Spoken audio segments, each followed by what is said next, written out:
اکثر یہ خیال آتا ہے نا، کہ وہ چھوٹی چھوٹی عادتیں جو روزمرہ کی زندگی کا حصہ ہیں وہ کیسے بڑے بڑے نتائج کا باعث بن سکتی ہیں۔ چلیے آج اسی راز سے پردہ اٹھاتے ہیں کہ کیسے معمولی تبدیلیاں وقت کے ساتھ ساتھ حیرت انگیز نتائج دیتی ہیں۔ آئیے شروعات کرتے ہیں ایک بالکل سادہ سے سوال سے۔ کیا صرف ایک سکہ کسی کو امیر بنا سکتا ہے؟ سننے میں تو عجیب لگتا ہے نا، لیکن یقین کریں اس سوال کے پیچھے ایک بہت بڑا سبق چھپا ہوا ہے۔ یہ سوال دراصل ہمیں قدیم یونان کی ایک بہت ہی دلچسپ پہیلی کی طرف لے جاتا ہے جسے سوکریٹس پیراڈاکس کہتے ہیں، اور یہ صرف کوئی ذہنی ورزش نہیں بلکہ آج کے دور میں خود کو بہتر بنانے کے لیے ایک بہت زبردست ٹول ہے۔ تو یہ پیراڈاکس کام کیسے کرتا ہے؟ سوچئے، اگر 10 سکے کسی کو امیر نہیں بنا سکتے تو پھر 11واں سکہ ڈالنے سے کیا فرق پڑ جائے گا، یا پھر 12واں؟ آخر وہ کون سا ایک لمحہ ہے، وہ کون سا ایک سکہ ہے جب کوئی غریب شخص امیر بن جاتا ہے؟ اس ایک پوائنٹ کو پکڑنا آپ جانتے ہیں لگ بھگ ناممکن ہے۔ تو اصل بات یہ ہے کہ امیری کوئی جادوئی لمحہ نہیں ہے، یہ تو بس ایک سکہ جمع کرنے کا نتیجہ ہے، دھیرے دھیرے وقت کے ساتھ۔ اور بالکل یہی اصول ہماری روزمرہ کی چھوٹی چھوٹی عادتوں پر بھی فٹ بیٹھتا ہے۔ چلیے اس قدیم کہانی سے نکل کر اب اسے اپنی زندگی پر لاگو کر کے دیکھتے ہیں۔ ذرا تصور کیجئے کہ ہر چھوٹی سی اچھی کوشش ایک ترازو پر رکھے ہوئے ریت کے ایک ننھے سے ذرے جیسی ہے۔ تو یہاں وہی سوال ایک نئے روپ میں سامنے آتا ہے۔ کیا ایک بالکل معمولی سی تبدیلی، جیسے کہہ لیں 1 منٹ مراقبہ کرنا یا کتاب کا صرف ایک صفحہ پڑھنا، کیا یہ واقعی زندگی بدل سکتی ہے؟ پہلی نظر میں تو شاید اس کا جواب نہیں ہی لگے گا، اور اس کی ایک خاص وجہ ہے۔ اسے کہتے ہیں سسٹم کا وزن۔ اصل میں ہماری پرانی عادتوں اور روٹینز کا بوجھ اتنا زیادہ ہوتا ہے نا کہ کوئی بھی نئی چھوٹی سی اچھی عادت اس کے نیچے دب کر بالکل بے معنی لگتی ہے، بالکل ویسے ہی جیسے سمندر میں پانی کا ایک قطرہ۔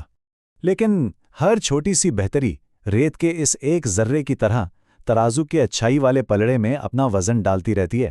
شروع میں ہو سکتا ہے کوئی فرق نظر نہ آئے، بالکل بھی نہیں، لیکن پردے کے پیچھے یہ ذرے جمع ہو رہے ہوتے ہیں، اور پھر اچانک ایک ٹپنگ پوائنٹ آتا ہے۔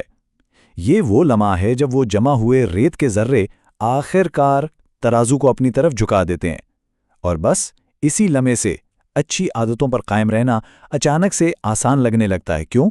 کیونکہ اب سسٹم خلاف نہیں بلکہ حق میں کام کر رہا ہوتا ہے۔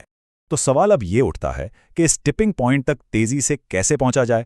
اس کے لیے ایک بہت پریکٹیکل فریم ورک موجود ہے جسے کہتے ہیں تبدیلی کے 4 قانون۔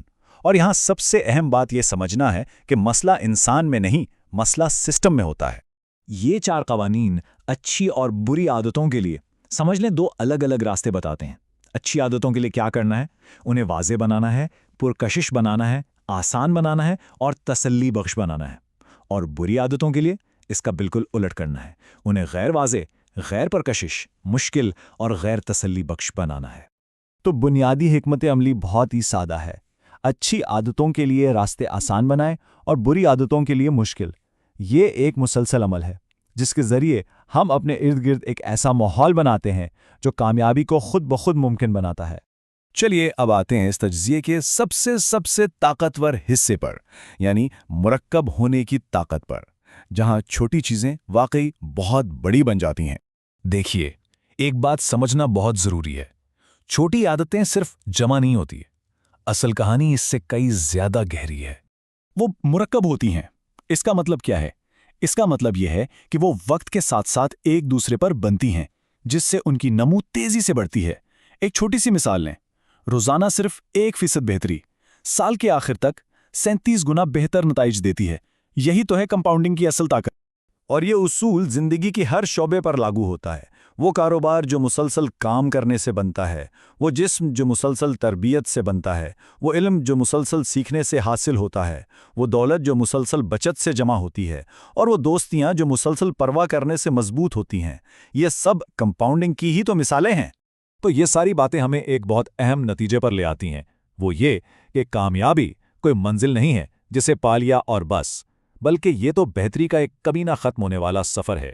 اصل مقصد کسی ایک نتیجے پر پہنچنا ہے ہی نہیں، اصل مقصد تو ایک ایسے نظام کو مسلسل بہتر بناتے رہنا ہے جو کامیابی کو ممکن بناتا ہے۔ یہ اہداف کے بارے میں نہیں، یہ عمل کے بارے میں ہے، اور یہ سوچ میں ایک بہت بڑی، ایک بنیادی تبدیلی ہے۔